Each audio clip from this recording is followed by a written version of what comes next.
নমস্কার, আমার চ্যানেলে সকলকে জানাই স্বাগত। আজ আমি তোমাদের দেখাবো ক্লাস 2 এর সেকেন্ড এক্সাম রায়মার্টিন কোশ্চেন ব্যাংকের গণিত তৃতীয় স্কুল চক্র সমন্বয় কমিটি কাঁথি নতুন চক্র এই স্কুলটির প্রশ্ন উত্তরগুলো। তাহলে চলো শুরু করা যাক। প্রথমে আছে ছোট থেকে বড় ঊর্ধ্বক্রমে সাজাও। ছোট প্রথমে 60, তারপর 66, 77, 85, 96। তারপর আছে বড় থেকে ছোট অধক্রমে সাজাও।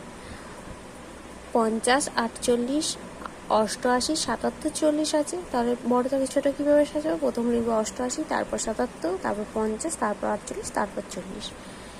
তারপর হচ্ছে শূন্যস্থান পূরণ করো। একই সংখ্যা বারবার যোগ করার সহজ উপায় হলো কি? গুণ প্রক্রিয়া। যে সংখ্যা দিয়ে গুণ করা হয় তাকে বলে গুণক। 1 ডজন 6টি সমান 18টি। 1 ডজন সমান কটি? 12টি। তারপর বলছে 1 ডজন 6টি, তার মানে আরও 6 যোগ করতে হবে, তাহলে কতগুলো? 18টি।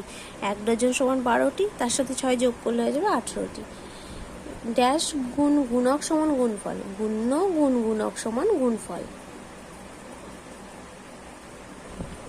তারপর আছে 15 গুণ 0 সমান 15 0 0 হয়ে যাবে। ভাজক সর্বদা ভাগশেষের থেকে বড় হয়। তারপর বলেছি চাকার ফাঁকা ঘর ভর্তি করো। দেখো 4 গুণ দেওয়া আছে, তাহলে 4 0 0, 4 1 4, 4 2 8, 4 3 12, 4 4 16, 4 5 20, 4 6 24, 4 7 28, 4 8 32, 4 9 36, 4 10 40। তারপরে বলছি 1 বাক্স রং পেন্সিলের দাম 12 টাকা। এরকম 8 বাক্স রং পেন্সিলের দাম কত? তাহলে 1 বাক্স রং পেন্সিলের দাম 12 টাকা, 8 বাক্স রং পেন্সিলের দাম 12 গুণ 8 সমান 96 টাকা।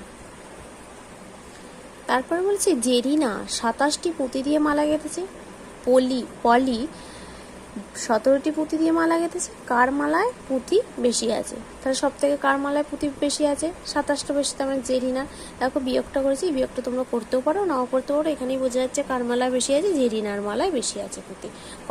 যদি বলতো কটি পুঁতি বেশি আছে তখন এই বিয়োগটা দেখাতে পারতে, তখন 10টি পুঁতি বেশি আছে। তারপরে বলেছে আজ আমরা 4টি দলে ভাগ হয়ে খেলা করব। আমরা মোট 20 জন বন্ধু মাঠে খেলতে এসেছি। প্রতি দলে কতজন থাকবে? 20 জন বন্ধু আছে, 4টি দলে ভাগ হবে, তাহলে 4 সাথে 20 ভাগ করবো, 4 5 20, তাহলে প্রতি দলে 5 জন করে থাকবো। তারপরে স্কুলটা দেখো, 4র্থ নম্বর স্কুলটা চুচুড়া দেশবন্ধু মেমোরিয়াল প্রাথমিক বিদ্যালয়। প্রথমে বলেছি শূন্যস্থান পূরণ করো। কোনো সংখ্যাকে 0 দিয়ে গুণ করলে গুণফল কত হয়? 0 হয়। তারপর বলেছে ভাগ হলো বারবার ড্যাশের সংক্ষিপ্ত রূপ। ভাগ হলো বারবার বিয়োগের সংক্ষিপ্ত রূপ। তারপরে বলেছি 3 যোগ 3 যোগ 3 যোগ 3। কটা 3 আছে? 1 2 3 4, 4টে 3 আছে। 4টে কি আছে? 3 আছে, তাহলে 3 গুণ 4। তারপর বলেছে ড্যাশ ভাগ 7 সমান 1। সাথে সাথে কত ভাগ করলে 1 হবে? 7 ভাগ করলে হবে। তারপর বলেছে অধক্রমে সাজাও। গ্রেটার দ্যান বা মানে বড় চিহ্ন বা ছোট চিহ্ন সাহায্যে। তাহলে প্রথম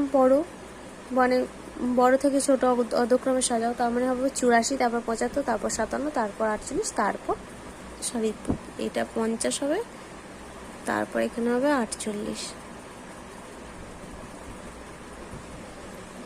তাহলে 84, তারপর 75, 57, 50, 48। তারপর হচ্ছে বড় ছোট চিহ্ন বসাও। 41টা ছোট, 81টা বড়, তাহলে 81-র দিকে বসেছি। আর এখানে 87টা বড়, 78টা ছোট, 87-র দিকে চিহ্নটা বসিয়েছি। তারপর দেখো বলেছে ফাঁকা ঘরে সঠিক সংখ্যা বসাও। গুণ 5 দিয়েছে, এখানে 20 দিয়েছে। 5-এর সাথে কত গুণ করলে 20 হবে? 4, তাহলে 4 5 20। তারপর এখানে 35 দেওয়া আছে, তাহলে 5-এর সাথে কত গুণ করলে 35 হবে? 7, 5 7 35। এখানে 5 দিয়েছে, 5-এর সাথে 1 গুণ করলে হবে 5, 5 1 5। আর এখানে 0 আছে, 5 0 0। তারপর বলেছে সঠিক উত্তরটি মাথায় টিক চিহ্ন দাও। ত্রিভুজ চিহ্ন এই চিত্রটিতে সোজা বাঁকা দাগ দিয়ে আছে, তো সোজা আছে, সবগুলো সোজা। 3 0 3,0,7 দ্বারা গঠিত 3 অঙ্কের ক্ষুদ্রতম সংখ্যা। তাহলে ক্ষুদ্রতম সংখ্যা লিখবো কোনটা? সবথেকে ছোট 3 0 7, তাহলে এটা 3 0 7। নিচের সমস্যাগুলির সমাধান করো, বিয়োগ করো।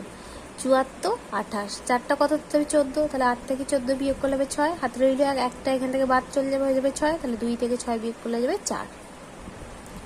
তারপর বলেছি একটি মালা গাঁথতে 25টি ফুলের প্রয়োজন হয়, তাহলে 3টি মালা গাঁথতে মোট কতগুলি ফুলের প্রয়োজন হবে?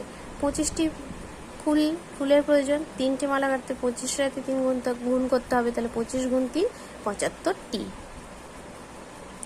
তাহলে অতএব 3টি মালা গাঁথতে মোট 75টি ফুলের প্রয়োজন হবে।